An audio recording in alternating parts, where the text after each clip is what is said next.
ഇന്ന് റെഡ് ക്യാബേജും നെല്ലിക്ക ചമ്മന്തിയും കൂട്ടിയാണ് ടോണ്. അപ്പോൾ രാവിലെ തന്നെ സോർഡോ ബ്രെഡ് ജസ്റ്റ് ഒലിവ് സ്പ്രെഡും പിസ്താഷ്യോ സ്പ്രെഡും ചേർത്തു ഒന്ന് ടോസ്റ്റ് ചെയ്തെടുക്കാം.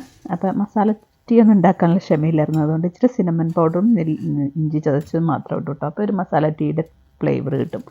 ആ സ്പ്രെഡ് പറ്റിക്കഴിയുമ്പോൾ ശരിക്കും ഭയങ്കര ടേസ്റ്റാണ് കേട്ടോ. അപ്പോൾ ഒന്നും കഴിക്കാതിരിക്കാൻ പറ്റിയില്ല. അപ്പോൾ ഒരു എഗ്ഗും കൂടെ റെഡിയാക്കി എടുത്തു. അപ്പോൾ ടീ കഴിക്കട്ടെ. അത് കഴിഞ്ഞിട്ട് റെഡ് ക്യാബേജ് ജസ്റ്റ് ഓനിയൻ, പച്ചമുളക്, ചതച്ച മുളക്, കുരുമുളക് പൊടി, മഞ്ഞൾപ്പൊടി എല്ലാം ഇട്ട് കൈ പർപ്പിൾ കളറായി കേട്ടോ. തേങ്ങ ഇട്ടു. റെഡ് ക്യാബേജ് തോരൻ റെഡി. നെല്ലിക്ക ചമ്മന്തിക്ക് കുഞ്ഞുള്ളി, ചെറിയൊരു ഇഞ്ചി, കറി ലീവ്സ്, നെല്ലിക്ക, തേങ്ങ എല്ലാം കൂടെ അരച്ചെടുത്ത് നെല്ലിക്ക ചമ്മന്തിയും റെഡി. അപ്പോൾ ഞാൻ ഊണ് കഴിക്കട്ടെ.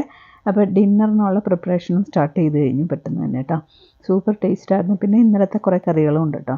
പുതിയ വിശേഷങ്ങളുമായിട്ട് ഞാൻ ഉടനടി വരുന്നതായിരിക്കും. Thank you for watching GMB vlogs. ഞാൻ പെട്ടെന്ന് ഡിന്നർ പ്രിപ്പയർ ആയിട്ട് അത് അടുത്ത പ്രാവശ്യം ഇടാം കേട്ടോ. Thank you, by.